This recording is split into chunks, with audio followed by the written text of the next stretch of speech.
That's what you call the comeback innings. 4 বছর পর জাতীয় দলে ফিরেছেন মোসাদ্দেক হোসেন সৈকত, ফিরছেন সামনে থেকে নেতৃত্ব দিয়ে 70 বলে 86 রানের একটা ইনিংস খেলেছেন। ঝা চকচক একটা ইনিংস বলতে যা বোঝায় ঠিক তাই।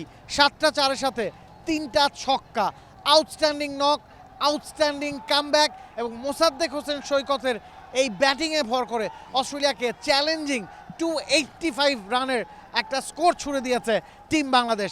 ফার্স্ট ইনিংস শেষে নিশ্চিতভাবেই আপনি এগিয়ে রাখবেন বাংলাদেশকে। একদমই মোসাদ্দেকের প্রশংসা যতই কম করা হবে ততই যেন কম। 86 নট আউট, তার ওয়ানডে ক্যারিয়ারের সেরা ইনিংস। 70টা বল, 60টা 4, 3টা ছক্কা, স্ট্রাইক রেট 122। দল যখন বিপদে তখনই তার ব্যাটে কার্যকরী একটা ইনিংস, যে ইনিংসটার জন্য তিনি নিজেও অপেক্ষা করছিলেন হয়তো 4 বছর পর ফিরেই কার্যকরী একটা ইনিংস তার ব্যাটে, স্বস্তির একটা ইনিংসই দেখলো বাংলাদেশের ক্রিকেট ফ্যানরা। সব মিলিয়ে দারুণ একটা ইনিংস। আর বাংলাদেশের রানটা কি ঠিকঠাক হলো নাবিল কায়সার, নাকি মনে হচ্ছে একটু কম? মিরপুরে এই রান চেস করাটা অবশ্যই অস্ট্রেলিয়ানদের জন্য কঠিনই হবে। কি মনে হচ্ছে যে বাংলাদেশের যে পেস বোলিং ইউনিট পারবে কি বাংলাদেশ? ধরুন আপনি যদি ম্যাচ শুরুর আগে টসের সময় বাংলাদেশকে টস হেরে অস্ট্রেলিয়া যখন ব্যাটিংয়ে আমন্ত্রণ জানিয়েছে, আপনি যদি ক্যাপ্টেন মেহেদী হাসান মিরাজকে বলতেন যে আপনাকে 284 রান দেওয়া হলো, 285 রান আপনি ডিফেন্ড করতেন, আপনি কি মেনে নিতেন? অবশ্যই মেহেদী হাসান মিরাজ মেনে নিতেন। অস্ট্রেলিয়ার সাথে আমরা 20-1 ব্যবধানে পিছিয়ে আছি, তবে এই সময়টা আলাদা, এই গল্পটা আলাদা।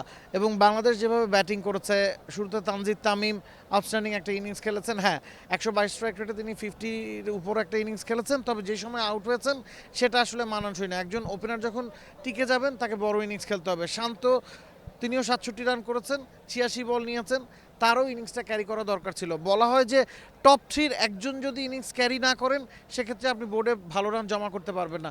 তবে ওই ঘাটতিটা আসলে পুষিয়ে দিয়েছেন মোসাদ্দেক হোসেন সৈকত। 150-এর আগে যখন আমরা 4 উইকেট হারিয়ে ফেলেছি, সৈকত যখন ক্রিজে নামেন তখন তিনিই শেষ স্বীকৃত ব্যাটসম্যান। এরপরে মেহেদী হাসান মিরাজ আছেন, আজকে কিন্তু রিশাদও ছিলেন না। আমরা অফেয়ারে আলোচনা করছিলাম যে বাংলাদেশ কি একজন ব্যাটসম্যান কম নিয়ে খেলছে কিনা, 5 জন স্পেশালিস্ট বোলার নিয়ে খেলতে গিয়ে ব্যাটিংটা একটু দুর্বল হয়ে গেল কিনা, সব প্রশ্নের উত্তর মোসাদ্দেক হোসেন সৈকত দিয়েছেন। একদমই মোসাদ্দেকের এমন একটা ইনিংস প্রত্যেক ক্রিকেট ফ্যানই দেখতে চেয়েছিল, যে 4টা বছর পর ফিরে, যে আমরা প্রায়শই বলি না ঘরোয়া ক্রিকেটে সব রান করে ফেলে কিন্তু পারে না, কিন্তু মোসাদ্দেক অনেক কথার একটু জবাব দিয়েছেন। For more updates, subscribe to our YouTube channel and click on the bell icon. Follow us on Facebook and Instagram. Download T Sports app to enjoy exciting games and highlights. Visit tsports.com.